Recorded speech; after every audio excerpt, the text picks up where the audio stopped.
Alors nous avons appris l'autre jour, grâce à Riton la Manivelle, qui est un ordre de barbarie, l'histoire de Paris.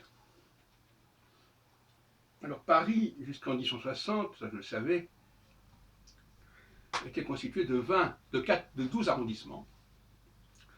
Chaque arrondissement était divisé en 4 quartiers,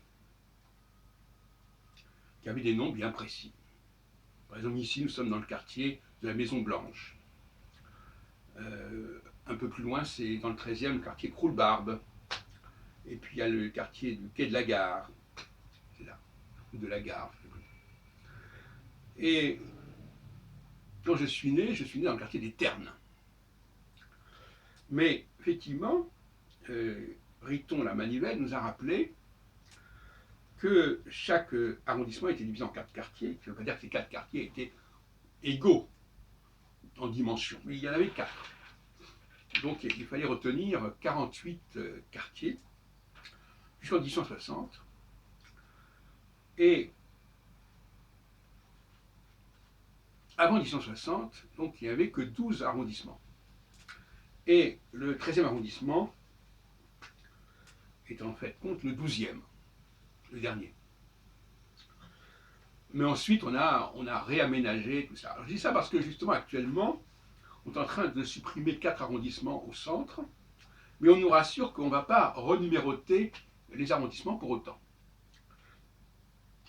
Donc, on est passé de 12 arrondissements divisés en 48 quartiers à 20 arrondissements, à partir de 1860, divisés donc en 80 quartiers.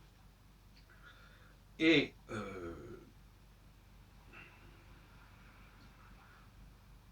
on sait que dans le 13e, on a annexé une partie des villages de Gentilly, d'Ivry, etc. Et ainsi de suite pour les autres. Alors ce qui est assez curieux, c'est que les Parisiens ignorent même le nom de leur quartier. Je leur dis, vous êtes dans quel arrondissement, mais dans quel quartier du 13e arrondissement, j'en sais rien. Il y en a qui peuvent le savoir, mais c'est extraordinaire.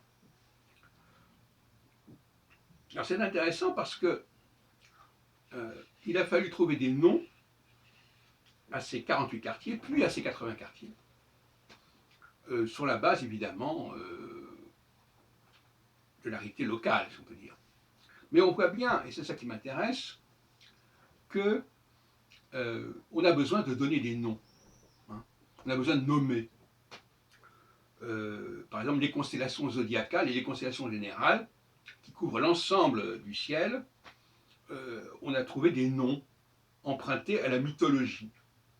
Bon, comme ça. De là à considérer que parce que ces quartiers ou ces constellations portent certains noms, ça veut dire quelque chose au niveau de leur signification, alors là, il n'y a qu'un pas que les astrologues ont franchi allègrement.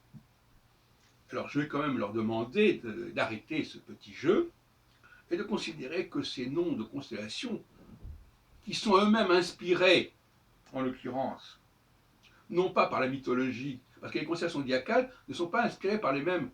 La mythologie, c'est plutôt les. Encore que c'est assez compliqué, parce qu'on peut dire aussi que les travaux d'Hercule sont liés aux 12 signes zodiacaux. Mais la mythologie a surtout nommé les planètes, les anciennes et les nouvelles, depuis la fin du XVIIe siècle, mais aussi surtout les planètes extra-zodiacales. Quant aux planètes zodiacales, elles appartiennent à une autre tradition, qui est la tradition assez compliquée des 12 mois de l'année, qui sont inspirés eux-mêmes alors je ne parle pas des noms des 12 mois de l'année, parce que c'est pas très heureux, septembre, octobre, novembre.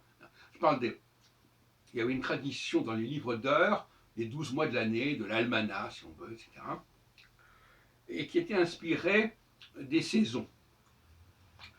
On avait divisé chaque saison en 3. Tout comme tout à l'heure on disait, on avait divisé chaque arrondissement en 4. Bon. Alors donc, cette division en 3 fait croire aux astrologues que l'astrologie a une base saisonnière, mais ce n'est pas du tout le cas. L'astrologie a une base liée au rapport Soleil-Lune, aux 12 rapports Soleil-Lune, aux néoménies, qui donne d'ailleurs les noms, les débuts de mois donc, chez les juifs et chez les musulmans, c'est-à-dire la nouvelle lune. Et c'est par un concours de circonstances, finalement, que on a décidé d'appeler ces 12 mois en rapport avec les saisons. Et d'ailleurs, la fête de Pâques est un mélange de cycles saisonniers et de cycles solilunaires. Bon. Où est-ce que je vais en venir?